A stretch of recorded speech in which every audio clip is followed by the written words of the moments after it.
खबर रहबे करेला।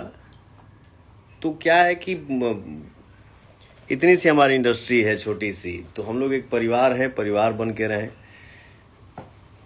मिलजुल के काम करें। भगवान सबको तरक्की दें, सबको खुश रखें, सबको स्वस्थ रखें और सबको मस्त रखें।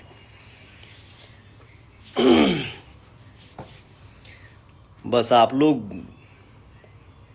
डांसिंग होके चाहे सैड सॉन्ग होके, आप लोग हमार भाई प्यार बरसौले रहेला जा, करेजा बम बम रहेला हर जगह। जियो अभिजीत सिंह जी, लव यू मेरा भाई किंग बाबू।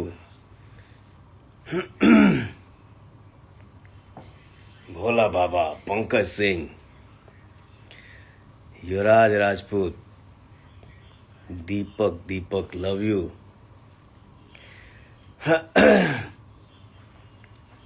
बबन मोदी जी लव यू भैया।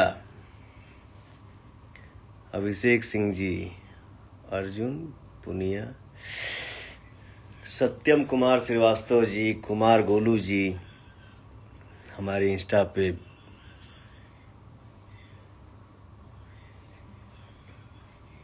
कल्याण राजपूत जी, लव यू मेरा भाई। बस आप लोग अपन कृपा बनौले रह जा, गाना पर प्यार बरसौले रह जा। तनी हमके अभी भी फ्रेश होके निकले के बाइक जगह, तो हम लोग Akshay Yadav ji, I love you भैया, थैंक यू आप सबके। आप लोग, हम बहुत ज़्यादा ना बोलीला, बहुत ज़्यादा ई ना करीला, फिर भी आप लोग इंस्टा पे पेज पे कमेंट के लाइन लगा देला जा।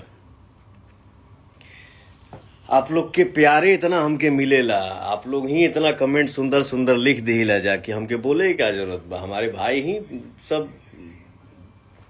प्यार बरसाते हैं। मैं उसको अकेले में जब भी होइला तो आप लोगन के कमेंट पढ़ीला, पढ़ के मन गदगद हो जाला, मन बहुत खुश रहेला। तो आप लोग ऐसे ही आप अपना प्यार भाई पे बरसाए रखिए, प्यार बरसाते रहिए, आशीर्वाद दीजिए। फिर मिलेंगे। जय माता दी। कोनो गलती भइल होगे तो माफ करिए जा। नमस्ते।